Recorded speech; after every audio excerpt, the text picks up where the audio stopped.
Hello YouTube Vintage Stereo Restorers. No, I'm not the professor of rock. But I like these shirts anyway. I wanted to talk to you about, I did a little shopping trip this morning. Capacitor shopping. A lot of times I order them online, places like Mauser. Generally for the ones I use in solid state gear, I get from Mauser, because I'll order like 110 microfarad radial caps. For stuff that I'm not using as much and that are harder to get, I kind of like to shop the bargains, and it's not easy because there's only one electronics store left in my area, and it's Sayel, which is in Cambridge. And it's like a warehouse sign, a surplus store.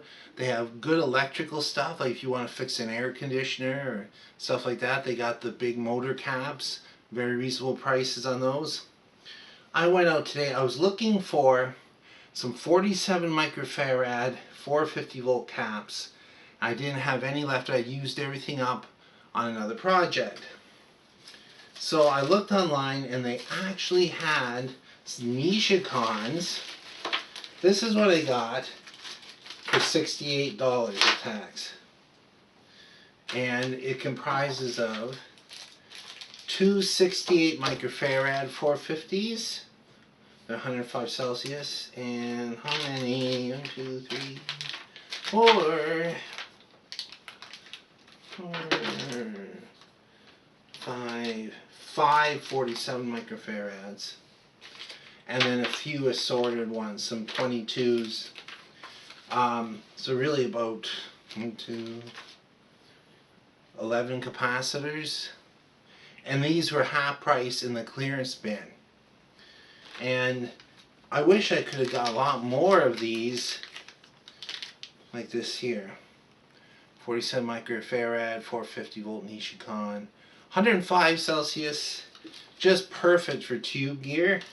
I wish they were axial. So axial, you think Flintstone car. Radial, you think Estes model rocket igniters. You'll get it, I'm sure.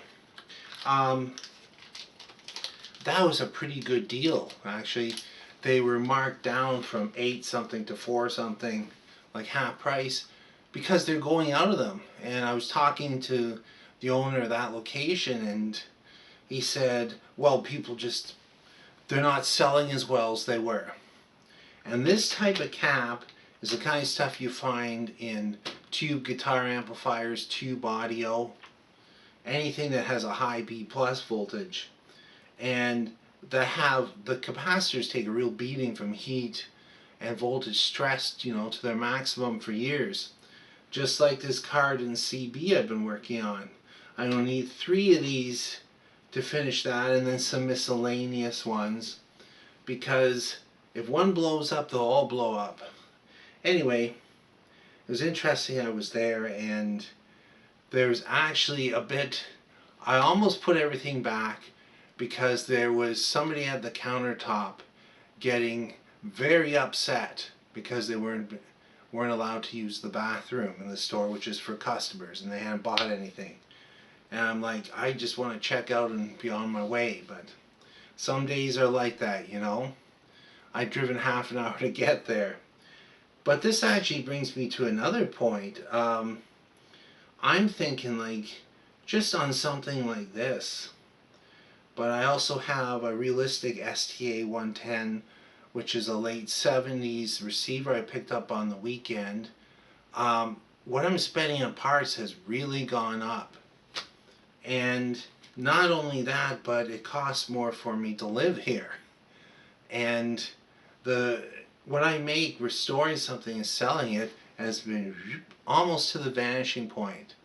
And when I think of a store like Skylab's Audio, or is it downtown, the one in downtown Toronto, which is near to me, Toronto Hi-Fi, whatever it is, I've actually done some restorations for them. To have real estate, like to lease real estate and to sell vintage audio, it's getting tough. And to have techs and to pay for parts. And I guess it's like this, like, it's not unusual now, for instance, with a certain classic cars, you buy a car for 20 grand to get the car, and you spend another 20 to restore it. And I think we're kind of getting to that point with vintage audio too. Um, to restore stuff is just, the parts are worth as much as the labor now. It's almost 50-50. So if you go, you know, like 6-7 hours of labor, $40 an hour, if you can get it at 40, and then you look at 150-200 worth of parts, you see where I'm going with this? I'm not saying throw in the towel in vintage audio, oh no, but it's just becoming tougher to make it happen. I'm not looking for sympathy or anything. I'm just saying there's probably others out there who do this, you know, as a small operation, and they're just going, what happened? It's really cool that desirable pieces of audio, like like the CR1020 receiver from Yamaha, that those are going for $800-900. That's really cool. But at the same time, to buy one and to restore it, it puts out, most people just won't spend that on audio. They'll go and do something else. They'll use their Wi-Fi and play it over a speaker. And that's a bit of a shame. All I'm saying is keep up the good fight on audio. Thanks for watching and listening.